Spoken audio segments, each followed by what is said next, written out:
Hey guys, just showing you a basic video on little maintenance things for part numbers and just quick little tips in case you didn't know if there's not enough information out there.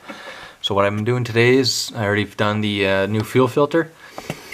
This is a 1HDT Toyota 80 series Land Cruiser. It's a 91. So if you're changing your fuel filter, the best thing you can do is just take the filter right off the body itself and disconnect the wire here going to the harness from the water separator, water segregator, sensor, whatever you want to call it.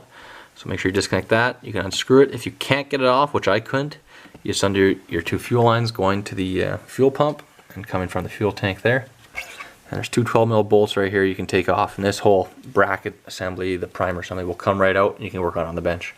Make sure you check your filter for sediment, water, etc. And make sure you lube up the new O-rings with some diesel fuel when you put it back together. And also reprime it until it's very stiff. You can also hear the air. So I haven't started the truck yet, but just make sure you prime it, run it, make sure it doesn't idle rough or anything, because if it does, then you have air. So double check that. And what else I'm doing is the oil change. So the oil filter is right here on the side of the motor. It's easy enough to get to. Again, use an oil strap or oil wrench if you got one. I was able to use a pair of large channel locks to get it off. And the part number for the new fuel filter I put in is the Donaldson. That's it right there. You can get them at Maslac in Canada here. Not sure where else. And here is the Wix oil filter that was on my truck. This is the factory fuel filter from Toyota. So there's the number there. And the Donaldson oil filter I will be putting on.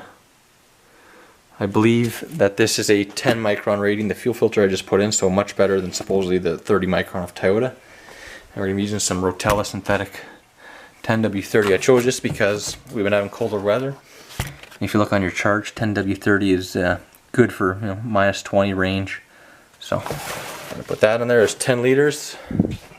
The 1HDT uses about 9 point something. And then you can just drain your oil right from the bottom of the pan right here. It's a 14mm bolt. Take it out, let it drain for, I'd say, 5 minutes or so. If you want, you got an extra liter, you can run that through, clear out any stuff in the bottom there, check for metal shavings and any kind of weird sludge. Put the plug back in, fill it up.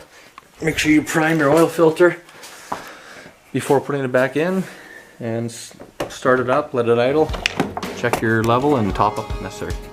Thanks guys.